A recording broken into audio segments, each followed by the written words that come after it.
মেয়েদের প্রতি এত ঘৃণা কিসের আপনাদের?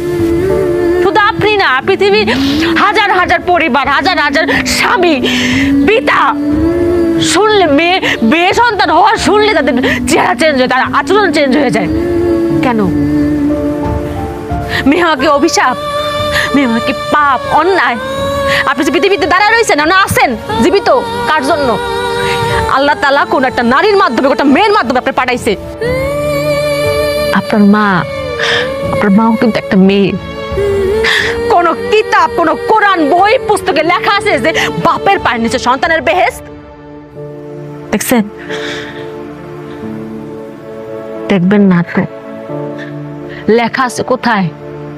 মায়ের পায়ের নিচে সন্তানের বেহেশত। সে মা একটা মেয়ে। আসলাম আর একটা কথা, আপনারা কি মনে করেন ছেলে সন্তান আমার খুঁটি, আমার শেষ প্রজন্মের খুঁটি? রিজিকের মালিক আল্লাহ। কার মাধ্যমে আল্লাহ খাওয়াবেন এটা একমাত্র আল্লাহ তাআলা ভালো জানেন। সেটা একটা ছেলের মাধ্যমে হইতে পারে, একটা মেয়ের মাধ্যমে হইতে পারে, যে কারোর মাধ্যমে হইতে পারে। কেউ কাউরে খাওয়াইতে পারে না।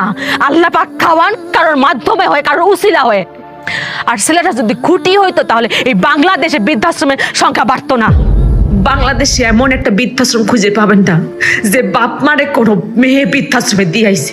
খোঁজ নিয়ে দেখেন, প্রত্যেকটা বৃদ্ধাশ্রমে দিয়েছে তার ছেলে সন্তান। তাইলে মেয়েদের দোষটা কেন? আপনাদের আরেকটা ভুল ধারণা যে ভবিষ্যতের মুখ উজ্জ্বল করবো আবার পোলা। খালি কি পোলারাই করে? মেয়েরা করে না? পৃথিবীর কোন কাজে কোন জায়গা মেয়েরা নাই, কোন জায়গা মেয়েরা পিছিয়ে আছে কোন তো? ডাক্তার, ইঞ্জিনিয়ার, পাইলট কোন জায়গা নাই? আরেকটা কথা তো আমরা সবাই জানি যে আল্লাহ পাক যখন খুশি হন তখন তার ঘরে মেয়ে সন্তান দেন।